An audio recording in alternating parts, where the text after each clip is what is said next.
what's up? Welcome back to the CEO Pulse podcast, where you get the real, the raw, and the mind of entrepreneurship. Another beautiful, beautiful episode of the Mindset Monday series with my co-host, Justin Thorstad. I like it, man. You brought your A game today. It's a Latin song. It's a very good Latin song. Hey, I'm digging it. Let's talk about chaos, all right? How do we stay focused in the face of chaos? And we say in the face of chaos, one, because it sounds scarier. Two, because it's almost this character, this fictional character that we like to create around us and think like, I have no power, I have no control over this, chaotic scene, right? As entrepreneurs, we're constantly living in an assumed state of chaos. And it's important to understand how to mitigate some of that stuff, right? How do we deal with it from an internal standpoint? How do we, figure shit out in our heads and stay centered while all these pieces around us are moving? So that's what we're going to be jumping into. Love it. Yeah. So let's kick it off. Like chaos, right? Like what is like a good breakdown of it, right? Walking into it, for example, I think I was looking at my phone. I was having breakfast right now with my son a little while ago, and my phone battery was at like 3%. I charged the whole thing up. It's not an old phone or anything, but I've been at it since about 6 in the morning, this morning, and not looking at social media or anything, but actually going, through meetings, using my phone. I work a lot through the phone. And then I got to it's 12. It's like, it's not even 1 p.m. yet. And like all that stuff is it's already happened on my phone. The battery's drained. And I sat back and I took a just kind of like inventory of what's happened throughout the morning.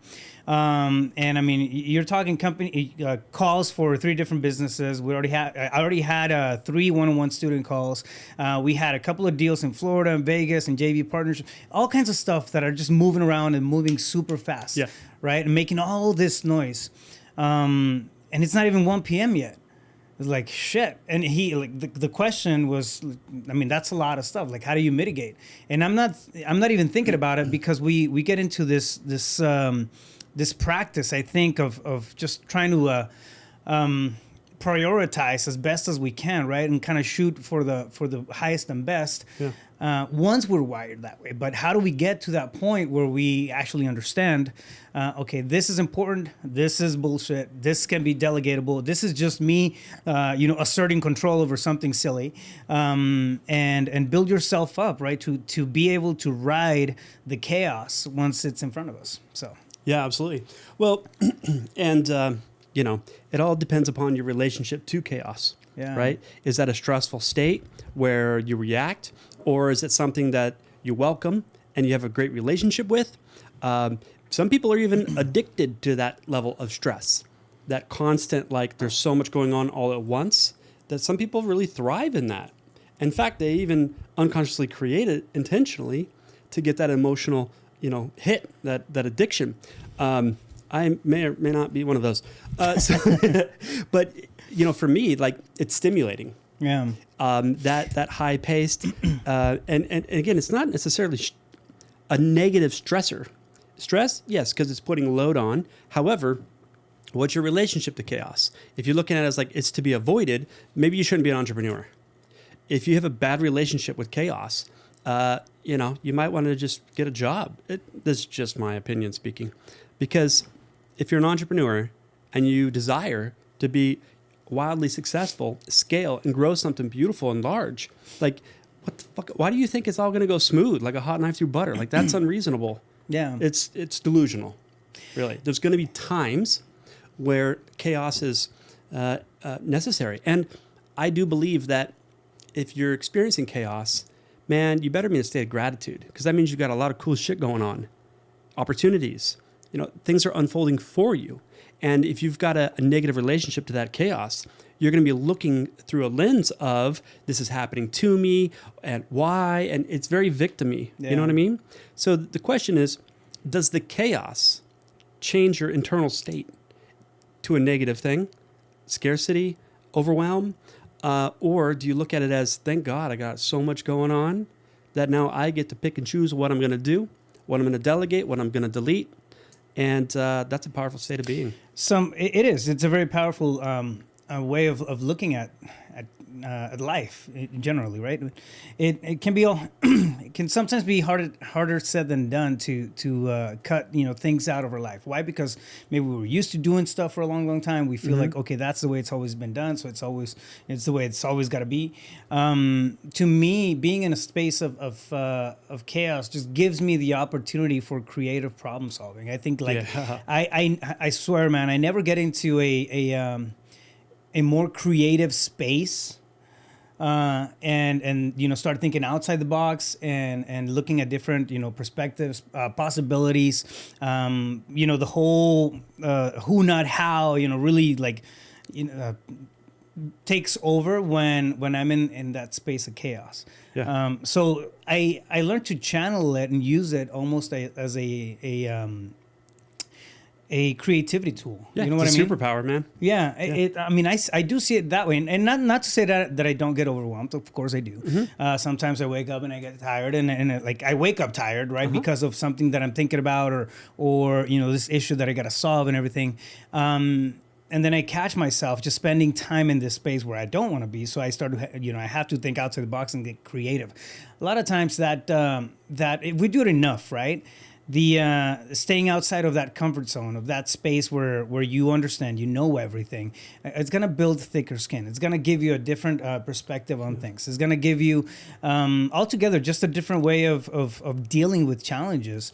And that's important, even more so when you have to get to a point where you start to prioritize. Right. Okay. 100%. What are the things that I have to focus on right now?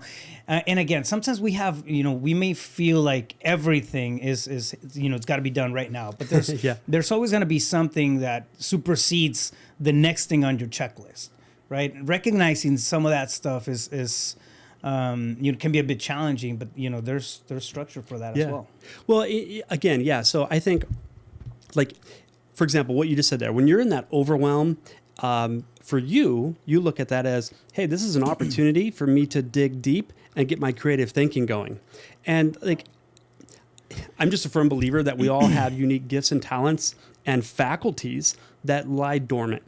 And it's not until we're forced to we're in a position, where they're demanded of us and we get to bring them out and we get to practice. So without that situation, you wouldn't have the opportunity to practice elevating your state of being, your awareness, your consciousness, and exercise those faculties that are laying dormant. Yeah. It's think about it, right? Like even on every superhero story out there, it's not until they get challenged and then they chaos creeps in and then they come and break through, I don't know, something. A barrier, a threshold, and then they come out victorious on the other end. And if that didn't happen, we wouldn't be interested in watching. Exactly. We celebrate that kind of stuff, right? Like, I want to be, they inspire. Those are stories that inspire, and yet when it happens to us, that's a different story. I'm gonna curl up and die. Well, and I do believe there, man. Yeah, totally. I mean, I like chaos at times, but it's not a long-term sustainable state, right? For sure, yeah. So, how do we confront that? How do we face it? How do we mitigate? And how do we move forward? And so, to me, it all comes down to prioritization, right? Like, what is truly the most important thing today? How do I win this day?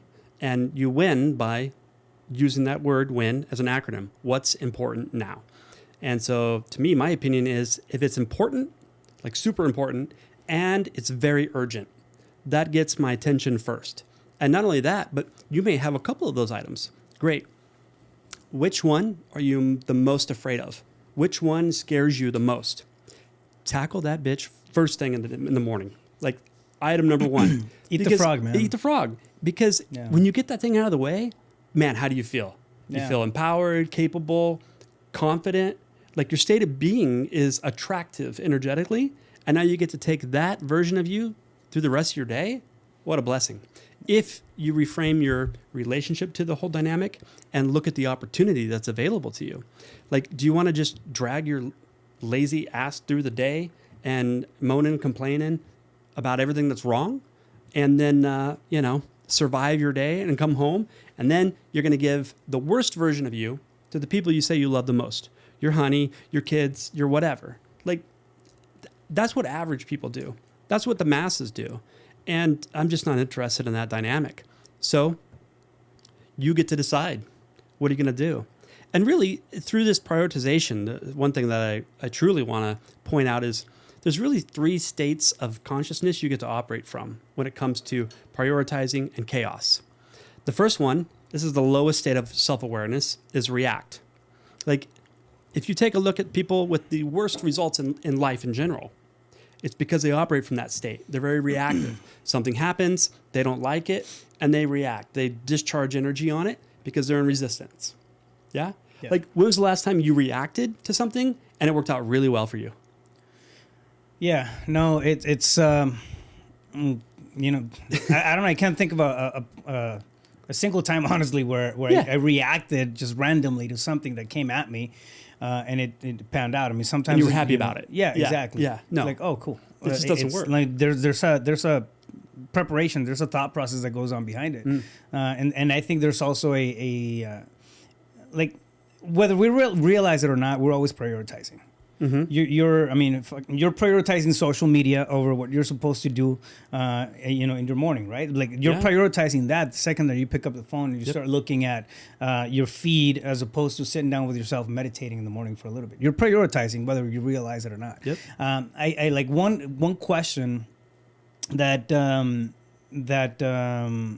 it's just pretty loud in my head right now, is like, what about when there's multiple things that are very important, because you've been working, like, for example, and I'll break down my case, right? This is almost like a critical thinking session right now. Cool. It may go very well, it may go very bad, I don't know. So, it's going to go great. Yeah. So it's, we work towards things, goals, projects, for a long time, right? And a lot of times, as we're beginning, we're launching stuff, sometimes it's just going through the motions. And then with maybe the vision, the idea, and working towards it, right? But that that result factor may not, it's not there yet. Yeah. Next thing you know, something clicks. You start to get a little bit of results. They start to just really stack on top of each other, and then next thing you know, this snowball effect now is just just going, heavy on you, right? So it's you have activity after activity. So now this whole thing that you were prioritizing at the beginning and created is creating its own things that are coming at you. I think that's what can create, like, I feel like that's like the next level of chaos, right? At the beginning, we're going to have a degree of chaos because we don't understand where we're headed. But then once we start getting results, it's almost like we've created this beast and this big, like, now it's demanding food. Like, it's yeah. So wait, it's going to come out and eat you. Just to make sure I'm on the same page, what I'm hearing you say is, okay, I decided to start a venture, a business, whatever. Yeah, we'll use that as an example. Yeah, and it's uncharted territory. I've never done this before. I haven't experienced it. Yeah. And so it's taking and demanding more of me than what I anticipated. And then, unfortunately, it became successful, and now it's spiraling out of control with success, oh shit, and I don't know what to do about it. Yeah. I'm so sorry about your problem. No, but this is very real. No, it's really very real. I mean, I see it with students all the time. Like, they'll start taking the motions for wholesale, for example. Next thing you know, like, they're getting stacked with follow-up calls and deal structures and now, opportunity 100%. Left and right. But so what I'm like, the question is that eventually the stuff that we're working on is going to click. When it clicks, it starts to take a life on its own, and just, it's now you have, you created something out of the ether, and this something is demanding, more attention from you. It's creating more chaos because now you're not. It's like having kids. Yeah, you're not just building it. It's throwing different scenarios at you and different challenges, and it's making you grow, right? Yeah. Multiply that if you're to a couple of different projects, like I know a few people that tend to do that. We're not talking about ourselves. Yeah, and like staying on top of the horse per se, right? Yeah, like that's everything seems important, everything seems crucial. But I think if you look at it close enough, there's always going to be one thing that's going to be priority over everything else. 100%. I think finding that one little piece of actionable, for that hour, for that day. Well, I'll say this, like, that sense of overwhelm, and my to-do list is 2 or 3 pages. Like, that's not unrealistic. Like, that I just dug myself out of that hole. I had legal notepad, yellow notepad, 3 pages of to-do items. They have these things called apps. He's such a I'll get lost in that. You can carry it in your phone. Yeah, but I carry my yellow notepad too. So, anyways, before I was rudely interrupted. Yeah. Like just facts. So here's the deal. The before we talk about strategy, it really serves people, I believe, to reflect upon like how are you viewing things? Because if you look at your set of to-dos through a biased lens of resistance and frustration and overwhelm, like any strategy that somebody gives you that's proven to be successful, you won't quite adopt it or incorporate it to the highest and best of its ability because of how you're being with the situation. Right. So I truly believe that looking at it, the situation, the overall picture for what it truly is supportive, because that can be the very thing that triggers incorporating a new way of being and a new strategy to actually diffuse the situation. So it's like, it's you first. And when you've got the... there was a lot there. Can you say it in English? Was there? Simplify it. Okay. So what I'm saying is, well, real estate, for example, when I'm coaching agents, right? Some agents will become super successful. They got a lot going on. And then I'll tell them, hey, listen, don't forget about that thing you did, lead generating, that got you to this place. Because if you're only handling currently what's going on, you're reacting, guess what's going to happen? You'll do great. You'll close all of that business. You'll make a lot of money. But then you're going to hit a crash because you stopped doing the thing that made you successful. Yeah. So you got to maintain and grow what you got while doing the very thing that got you to this place. So you got to play a game of and then the overwhelm kicks in. Well, how am I going to lead generate when I got these 8 escrows? Right. Like, you poor thing. So it's like, and then they battle with what's a priority right now. And it's like, well, okay, so, because that's what you're saying, right? Like, I started a business. Yep. It's taken on a life of its own. It morphed from an infant into this teenager. It's in a growth spurt. Yeah. And now it requires all this food. I got to feed it time, energy, attention, right? Okay. But not only that, but I love... You have other kids. Yeah, you have other kids. There's other businesses simultaneously. Other projects, other partnerships. Some people, I won't talk about Raph and I, are sick in the head and start several at the same time. Even, I mean, and I don't know, you can take that framework and apply it anywhere, right? But even if you have, say that you have one business, one company, you're still going to have different departments, different things that are required. Yes. Like there's different fires happening in different areas, right? Yeah. So, but what I'm saying is that can create, how you are being inside, how you're thinking, how you're feeling. It comes back to the same thing. It does. Yeah. It sets up the lens in which you view the information, your situation. And if that lens is not objective and non-biased, any strategy that you receive, you'll kick out because you're still in resistance to what is. Yep. So like acceptance is the key. Like neutralize the energy, the frustration, the resistance to what is. Like this shouldn't be, I shouldn't be this overwhelmed. I'm working this hard. I'm not making enough money yet. All that mental diarrhea is like not supportive. Yeah. So first of all, like to neutralize the situation energetically, emotionally, so that you can approach the situation and see it for what it is. Then the strategy, I believe, like we were talking about, you've got a sheet, I got a sheet. It's like a prioritization matrix, right? That's what your sheet shows. Hey, don't stop doing the thing that caused you to be successful, the lead generating, the marketing, the sales. And what about what you got to manage? And then don't forget about your dreams and aspirations of growth and other projects you want to start. Like that's all necessary simultaneously. Right. But managing yourself and the time you've given, whatever, your workday is, and then prioritizing, okay, is this important and is it urgent? Yes, great. That's getting my attention. But wait, Justin, I got 10 of those things. Awesome. Don't do anything else today. Don't answer your phone. Don't check your email. Like handle that. Because those other things are probably not additional fires. They might be important, but maybe not urgent. Or they might be urgent, but not important. Like it comes down to focus, in my opinion. But you got to have something to focus on. So you got to prioritize what really demands me and only me to handle this item.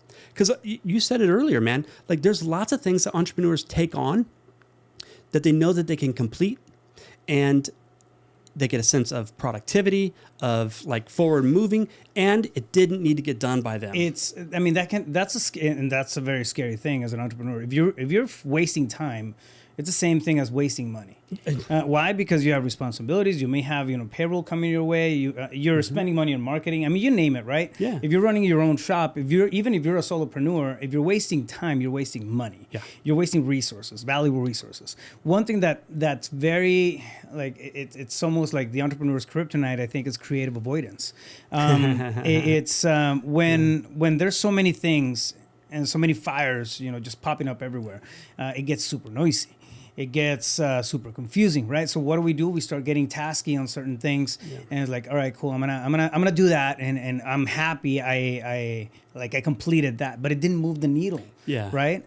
It didn't produce more revenue. Yeah, it didn't produce more revenue. Yeah. One thing that I started doing, and this is a while back. A question of how do you do so many different things? It's a common question. People always ask me that kind of stuff. Yeah. How do you do so many different things and you stay on top of it? Like the reality is, like sometimes it just feels like this car is riding 1,000 miles an hour, right? I disconnect throughout the day. I have moments where I literally have to pump the brakes and consolidate my thoughts. Sure. All right, cool. Like I'm catching up. I'm trying to catch up to this 1,000-mile car. And I mean, I don't want to do that because I'm going to run crazy. I'm going to go crazy. Yeah, you burn out. Right? Yeah, you burn out. So you disconnect, go back to your list, and then, okay, cool. Go back and it's almost like rerouting throughout the day per se, right? Yeah. But I mean, that's a strategy that helps me quite a bit. 100%.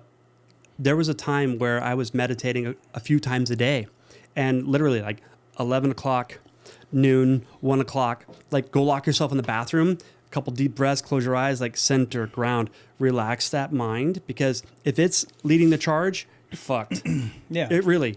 So, you got to quiet that mind and get objective, see the situation for what it is, and then I decide what's urgent and important that only I can get done, and that thing is actually generating revenue too. Because I think a lot of solopreneurs forget that if you're not bringing in business, you don't have a business. Yeah. So that's priority number one. You can't ever take your foot off the gas there unless it's delegatable or something of that nature. So, but in the face of it all, I was just talking to a private client today, coaching client, and he was talking about that. Doing too many things and very busy. It's like, but you got to understand something. If you don't like doing that, why are you in that fucking business? Like for me, when I'm like redlining throughout the day, secretly, like I enjoy it because the simple act, the process of what I'm involved with, I love doing. Yeah. So to me, it's never work. That doesn't mean I don't get overwhelmed. That doesn't mean I don't get overloaded. That doesn't mean I don't burn myself out. I do all those things at times, but I do it less often to a lesser degree the more I practice. Yeah. The key word is practice too. One other thing that I'm going to throw out there too is a lot of times and I'll see tasks, right? Or I'll get hit with unforeseen circumstances throughout the day. Like, oh shit, I wasn't like this wasn't a task that I had in my radar. A fire just yeah. I don't know, something in escrow, something on I don't know, something important. For example, I had to jump I'm partnering up with people throughout the country on wholesaling companies, right? So it's we had another partner in Vegas come up, and that was just a really good opportunity call, but it was right in the middle of other stuff that was happening. It was like, okay, cool, prioritize, go back to the thing. Which one is can we move some stuff around and whatnot, make it happen if it's that important? Now, I would have freaked out about it. There was one question that was happening that I felt like I needed to respond while I was in the middle of something else. One thing that I never considered before was issues will come up by themselves, right? Yep. Fires will come up by themselves sometimes, and if you give them an hour, if you give them 2 hours, they'll also go out by themselves. Yes. It's and I don't know. It's weird, huh? Yeah, I don't know if you follow. Like if you, I followed up with a phone call to somebody else. I decided to let that one sit. Mm-hmm. Like this is a really good opportunity. It's a really good, like it's something that's on top of mind. But I was in the middle of something important. Like I'm not gonna address it right now. I addressed it about 45 minutes later. It was already handled. Right. Oh, I love that. Oh, you know what? Don't worry about it. I figured it out. I'm like, oh. Here's the beauty in that. One, if you don't like, if you're in a conversation and it's something you want to be invested in because it's a person that's a connection to get you to the next stage, whatever it is, like to be fully present is really like a skill. It's an art. Yeah. And I think people underestimate the value of that. But being fully present and not checking your phone, like, because if you didn't check your phone during the middle of that conversation, you wouldn't have noticed that, like, oh no, I got to deal with this now. Yeah. You just like, you did that to yourself by picking up the fucking phone. Yeah. Right. So be fully present. And you're right, man. Like, I love when somebody calls me, but I'm not available to take the call. They leave a message like, oh my God, the sky's falling, the world's on fire, right? So I call them back and it's been an hour or two. And I'm like, so what's up? How can I help you? Oh, nothing. I got to figure it out. Yeah. Wait, so you just had an opportunity to create evidence that you're capable? How wonderful is that? You know, sincerely, really. Well, I mean, that's one way, right? Like one way it happens, but it happens also in many different ways. Like a lot, you know, it's, I don't know, you plug it into marketing, plug it in. Like sometimes you feel like something's not panning out and then you feel like you got to jump on it right that moment. And then now, this used to happen to me all the time. I hate it, like especially when I was on vacation. I was out and about on vacation. I felt like Enjoying I had yourself. Yes, I handled everything I need to handle to go on vacation for 45 minutes because I was in the middle of everything, right? Yeah. And I'd be in the middle of that vacation and then just get hit with a phone call, and next thing you know, 2 hours of that vacation were gone. When in reality, it was stuff that I felt like I had to respond to, but I really didn't. Yeah. I feel like I lost a lot of hours that way because I was still wired to feel like I had to put out every single fire as it came up, throwing everything else out of whack when I didn't have that solid grip on what's important and what's an emergency right now. Yeah. What's really like playing whack-a-mole. what matters exactly. and I think that created that bigger scene of chaos. It really, is. It's not a sensation of chaos. It's fucking chaos because it's all internal. It's all happening in my head.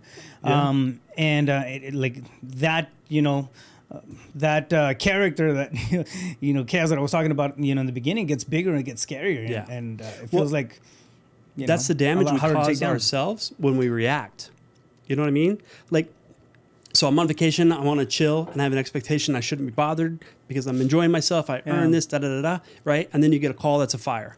So, because we've been on vacation together, and I just don't answer my fucking phone. But I also like set that up. So, but let's say there's that thing that requires your attention and doesn't matter what you're doing, right? Okay, because that happens, yeah? All right, so the second piece, there's the second stage, a way of operating through consciousness, is to respond. So instead of reacting, which is like a discharge of energy, which comes from a state of resistance, respond is more of like, okay, I'm objective and I notice the reaction. It's not that it doesn't happen. Like we all react, right? Yeah. But are you acting on that reaction, or are you like, take a step back, let me get conscious here, let me observe, and then I will craft a response. Like that takes energy. That takes practice. It takes awareness. It does. 100%. Yet it's not as powerful as the third state, and that is initiate. I decide. Like it really is just the pinnacle of self-awareness. And like we're not taught this stuff, right? You got to seek out YouTube, read books, talk to people that are successful to really understand these dynamics. And you've got to practice it, incorporate it, and fuck it up. You're going to make mistakes. But now that's a point of reference and you've learned, oh, not like this, but like that. I'll try it again next time. Don't worry. You're going to be given the gift in the form of an opportunity to practice again. And that's all it is. Like, what are you going to master exactly? You know what I mean? Like, you're never going to arrive and be done. No, life is a practice, man. So bringing it back to a little bit of pragmatism. If we have many things going on, if we have projects and the couple of different side gigs plus a business and then we have relationship and life and kids and life work balance, quote unquote. Okay. I like myths. So what? I like mythical stories. Oh, okay. So we got all this stuff. Yeah, we have all this stuff going on, right? How do you And I'll give my process for it, but how do you break it down? Like, how do you stay on top of it, and you're able to? 100%. So first and foremost, again, mindset. Like, you got to get to the point where you're willing to be honest with yourself and say, okay, enough's enough. I don't want to long-term operate like this. So I got to cut the bullshit. Yeah. What's the bullshit? Okay, here's the pragmatic piece. If you think about it, like, and so I'm backwards to everybody. If you take a look and you create a box, right? And then as you go to the right, that's a scale of urgency, that things are important, like urgent. And then going up is importance. So really, importance, urgency. So down in the bottom corner here, it's not important, it's not urgent. Stop doing that shit. Like, delete it immediately. Typically, the tasks that are there are the things we put there because somebody asked us for a thing, and through our need to like be liked, people pleasing, looking good programs, like we say yes to shit that we shouldn't be saying yes to. Yeah. Delete it and delete it immediately. I don't care if you already committed. You can go back to that relationship and say, you know what? I overcommitted myself. I do not have the time and energy required to follow through with this commitment. I need to change it. Like, and people would rather die than say that. And that's why you're staying small. Okay. Learning to say no is a big thing, man. Oh, 100%. Well, if you want to say yes to a thing, it means you got to say no to something else. Yeah. And you get to decide that. Like, whether you react, respond, or initiate, those are all choices too.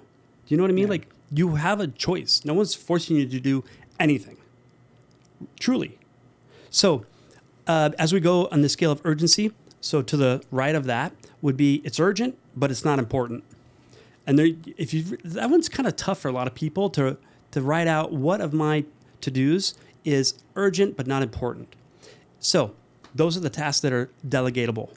Like, could there be some technology? Could there be a person? Like, somebody can get that done, and it doesn't need to be me. And it's probably not like wildly productive when it comes to generating revenue. There's another indicator. This is just one of those managerial type things. Great. So you got to decide, are you the entrepreneur or are you the technician? Like, hand it off to somebody else. And you really just got to confront your controlling tendencies. I know I did. Well, I mean, yeah, and that's, once we have a team in place, that's doable, right? Now, if you don't have a team in place, though,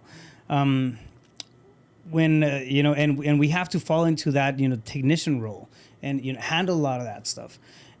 You can start thinking, who, not how. That's where partnerships come in.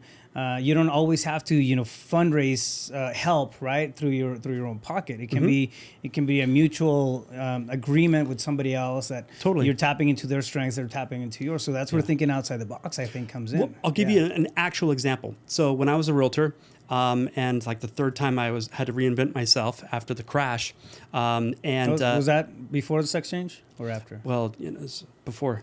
Okay. Oh, what a dick. Okay, so it was 2010. I got back into production, starting from scratch again, and 7 years into my career. And that year, I was on track to do 24 deals. Not bad for a realtor. And but I was tapped out. Like, I was doing paperwork and doing a shitty job at it. And I didn't want to hire a transaction coordinator because I thought, if they screw it up, like, I'm going to lose thousands, right? Yeah. And just by hiring a transaction coordinator that I didn't have to pay cash out of pocket, no salary, no wages. She got paid when I got paid. If the deal closes, then she gets paid. Yeah. You know what I mean? It's like, that cost me nothing. Yeah. I had to release control. And the next year I did 42 deals, not with any new marketing, but my mental bandwidth was completely focused on the thing that I liked doing. Highest and best. Yep. Yeah. So by delegating, I got that off my mind, off my energy, and now I could focus on what I love to do, which was generate revenue. And it cost me nothing. So if you're like, I don't know who could do this for me, listen, you probably suck at it. And there's somebody that really loves doing that, and therefore they're good at it.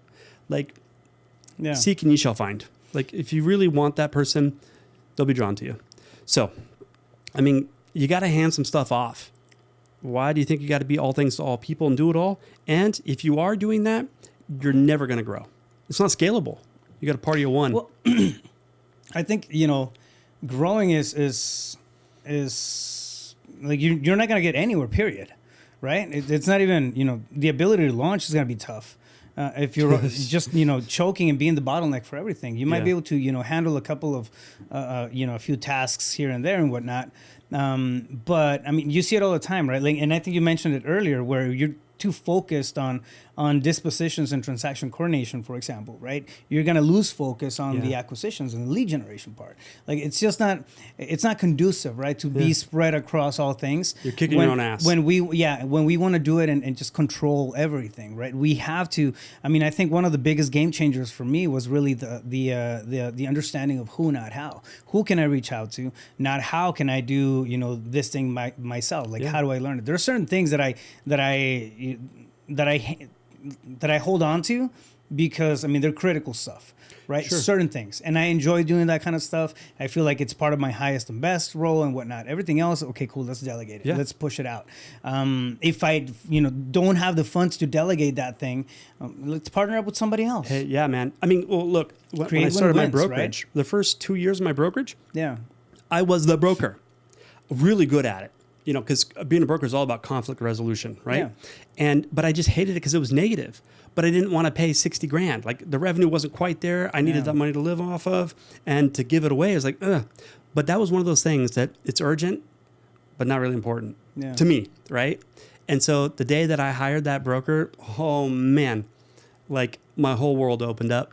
Yeah. So it's like you said, it's who, not how, right? Yeah. Same thing with like investing or in business. You never say to yourself, I can't afford it. You say, how can I afford it? Yeah. You know what I mean? Like, if you look for solutions, you'll find them. Yeah. So going up, the third quadrant. So from the bottom left going up, those are the things that, like, it's important, but it's not urgent. Yeah. So it may be important to you, but it doesn't have to get done today. Cool. Don't necessarily just put it on the back burner, because what happens? It, like, out of sight, out of mind, you forget about it. And then it rears its ugly head when it's a fire and it's like vital and nothing else in your world matters but putting out that fire.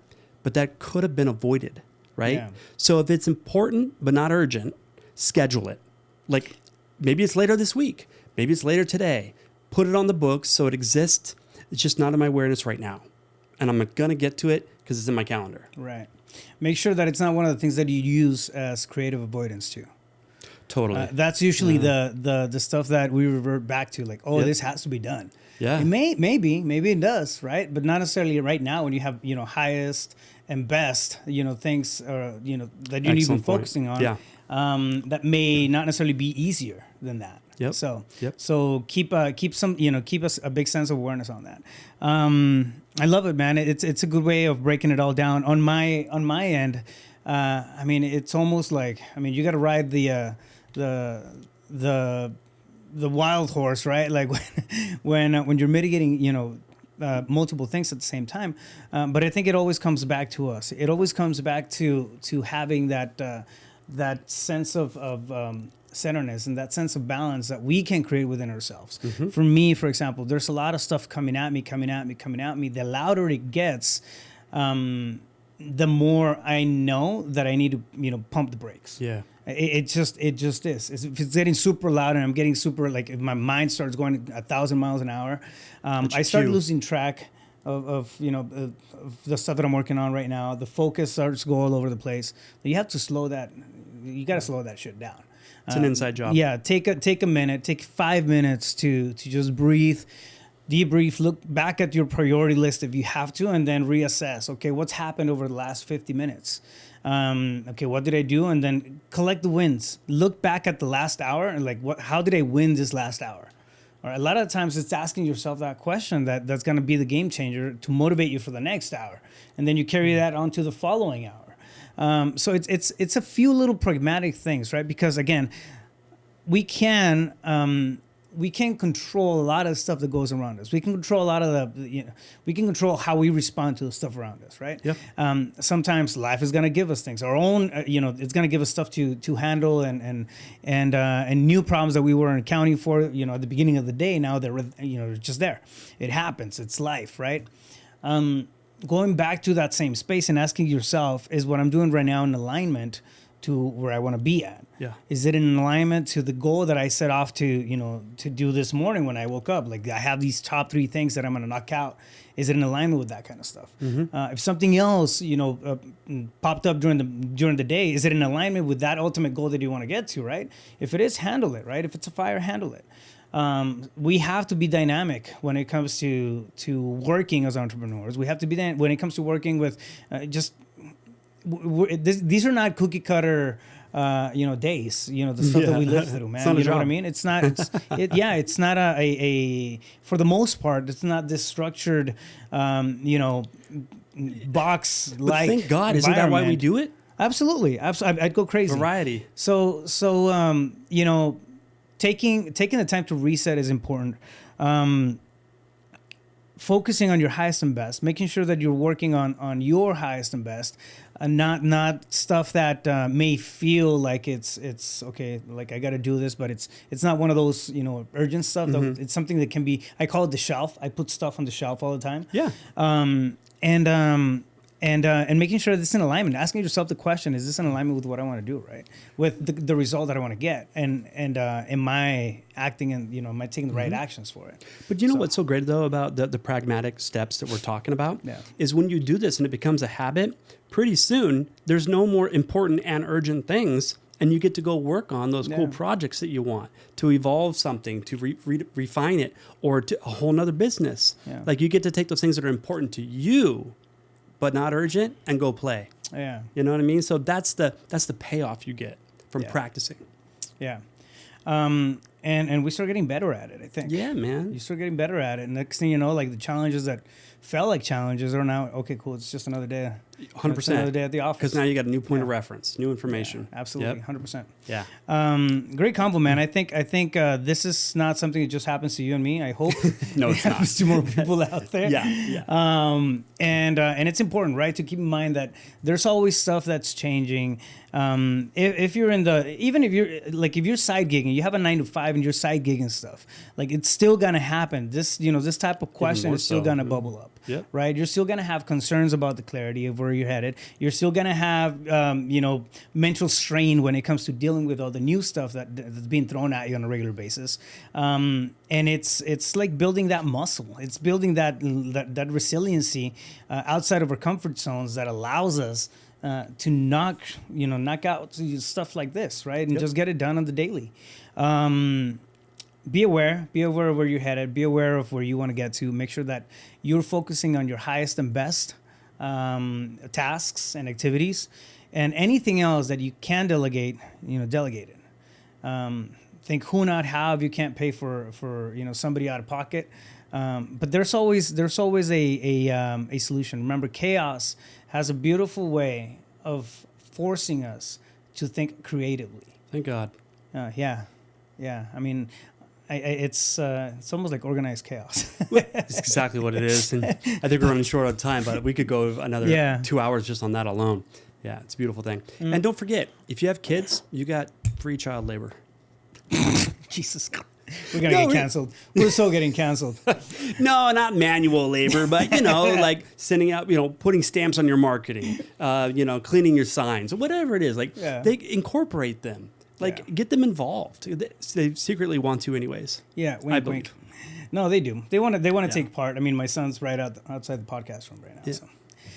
So it can become again, think who, not how, right? Yeah. There's who's for every how that comes across our path. So, absolutely. With that being said, where can somebody get a hold of you? Yeah, justinthorstad.com. Of course, social media, Facebook, Instagram, and my cell, 602-348-8534. Amazing. All right, fam. If you want to get a hold of me, you can reach me at Rafael Cortez CEO on all social media platforms. YouTube, again, Rafael Cortez CEO. Do us a big favor. If you like the podcast, if you like the content that we're putting out there for you on a weekly basis, help us share it. Right? Send it to somebody who you think might enjoy listening to it. Drop your comments. I know we've had more interaction from people asking us to have specific topics and stuff like that. We appreciate that. Fun. This is a two-way conversation. All right, let's keep the ball rolling, and we'll catch you on the next one. Stay focused. You got this. Let's go.